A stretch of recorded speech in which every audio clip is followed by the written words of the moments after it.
Have you ever gotten absolutely slapped by a boss and thought to yourself, damn, this boss is broken? And then a few deaths later, you realize maybe it's not the boss, maybe it's you. Don't worry, we've all been there. We spend a lot of time talking about how to tackle bosses, but don't often focus on the things we should definitely not be doing if we want to set ourselves up for success. Today, we're going to break down the most common PVM habits that are holding you back, especially if you're in that mid-game stage, grinding for your first big upgrades or trying to learn fairly tough bosses like Vorkath, Gauntlet or Duke for the first time. These are mistakes I've made myself, and I still make some of them when I'm tired or just being lazy, so don't feel bad. The goal today is to help you recognize these habits and fix them so you can actually make progress instead of rage quitting after you do something stupid like losing 12 mil trying to get the Dagonath King's combat achievements. Yes, that happened to me. Let's start off with one of the most common problems that can really screw up your ability to actually get a boss downed. You're slamming down food when you probably shouldn't be. Panic eating is when you start spamming your food the second you take damage or notice your HP is a little bit low. This can be bad for a few reasons and will help you optimize this to increase your chances of finishing off whatever monster you're tackling. RuneScape works on a tick system where every action you take costs valuable time. If you're eating when you've got plenty of HP left, or during a section of a fight where you could be attacking, you're wasting time. And the longer a fight takes, the more damage the boss will do to you. So you're basically wasting your food. It's not just wasteful, it kills your damage and your rhythm. Good PVMers don't eat as soon as they get hit. They time their food during dead ticks or in between attacks to avoid skipping DPS. If you're new, a really simple rule of thumb, know the boss's max hit. If they can't one-shot you, just chill out and eat up in the next downtime opportunity. A great example of somewhere to do this is during Duke Succulus, where if you attack him during the freezing eyeball phase, you'll pretty much get one shot every time, so you may as well eat up here. If you want to optimize this even further, practice combo eating, using a shark and a karambwan, or a manta, a brew and a karambwan, whatever your budget allows. I've talked about this in other videos, but basically, you can eat a karambwan and a brew on the same tick as normal hard food. This lets you tank big damage without giving up too much DPS time. Next up, you're probably taking completely unnecessary risks. This might seem counterintuitive to our first point, but hear me out. You need to find the right balance. This usually happens when you're feeling confident or desperate. You've got 12 HP, no food left, and the boss is one hit away from dying. You'll think something like, I can sneak one more hit in. I've got plenty of time before that next big hitting special attack. Sure, sometimes you might.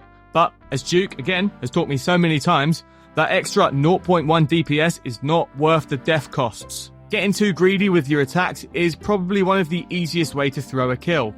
Bosses are designed to punish you for not reacting quickly enough, and if you're squeezing in hits at the last minute all the time, you might find yourself unprepared to deal with the next special attack. The other thing to think about here is that sometimes you just need to prioritize movement and resource or inventory management instead of just getting in massive damage all the time.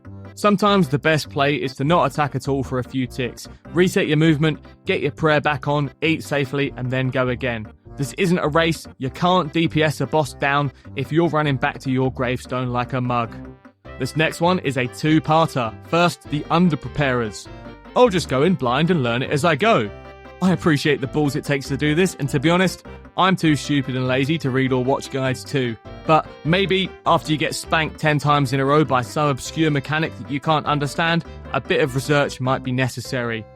Learning bosses blind is fine after you've got the fundamentals, but if you're still figuring out prayer flicking and gear switches, read a guide and learn the mechanics. But on the other side, you've got the Overpreparers. I watched 4 guides, read the wiki, installed 8 plugins, and made a color-coded spreadsheet of all the different attacks. That's great. Has it gotten you any closer to killing the boss or any actual experience? I don't think so. At some point, you just have to send it. Don't wait until you feel ready. You never will be. It's all about finding that healthy middle ground where you can learn the basics by watching a quick guide, preferably one that I've made, then just getting stuck in and learning from your mistakes, working on specific problems as you come across them. Here's a super secret extra tip. Liking the video and subscribing to the channel gives you 7% extra DPS. Thank you. We're going to talk about trying to brute force mechanics with high stats and good gear. This is the classic, I've got max gear, I should be able to do this no problem attitude that so many people have. Even if you show up in full Torther with a scythe, you can still die to Scurious if you haven't got a clue what you're doing. Having mad gear doesn't make you good at the game. Any Muppet can buy 1,000 bonds and jump into the Theatre of Blood in a max set, but they're probably not going to get through it. I've seen low-level players in absolutely trash setups who understand movement, prayer and timing absolutely destroy bosses that can make mid-game players panic. Think about the Chads that you see in fight caves slapping Jad down in their full green D-hide just because nobody's told them they can't. Another great example would be in the Gauntlet. You can do 3 tiers of prep to help increase your chances of success. But if you're a real Gauntlet master, you only need to make the worst tier of armor to make it through successfully. Bruteforcing is fine when you're farming a boss after you've already mastered the mechanics, not when you're learning. This one's more of a mindset shift than anything you're doing technically wrong. You wipe 3 times in a row and start rushing. You're mad, you're frustrated. You send it again and again and again, and every time you make stupid mistakes and you die. Take a break. Go chop some trees. Maybe a nice Slayer task. Have you got any quests you need to do? Go and do literally anything else. Then come back when you aren't feeling salty. If you can die on repeat and not get mad, that is great. But are you actually learning anything? Most people will jump straight in without thinking about what actually went wrong. But here's the move. After you die, ask yourself, why did you die? This is actually something I learned from my other hobbies, indoor bouldering and playing the guitar. Both disciplines where the tiniest mistake means either you fall off a wall or you sound like shit. Was it a prayer switch? Bad movement? Did you forget to spec? If you can fix one thing every time you wipe, you are improving. It's as simple as that.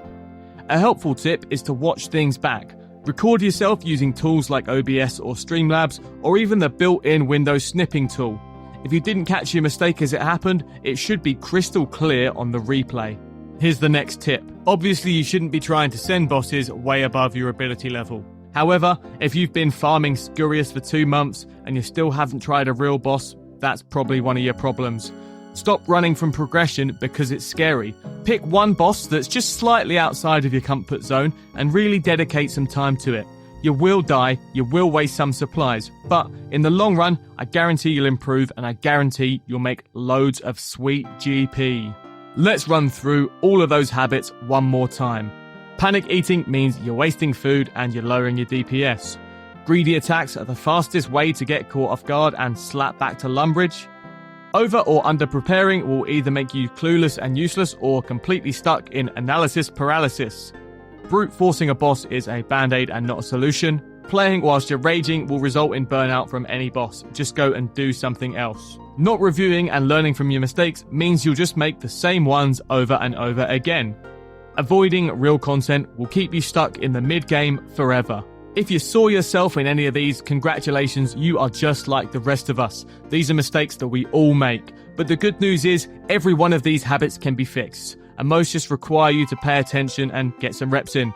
The best players in this game aren't robots, they are just consistent. They've probably died 100 times before you even picked up your first bronze dagger. If you enjoyed the video, give it a like and drop a comment with a habit you feel you're most guilty of, or tell me one that I missed. I'm always keen to add more to the list. And of course, if you want more mid-game PVM help with gear, bossing, plugins and game mechanics, sub to the channel so you don't miss out what's coming next. Huge thanks to the channel members and Twitch subs. As always, you're all absolute legends. The support means the world to me. Thanks for sticking around. I'll see you next time.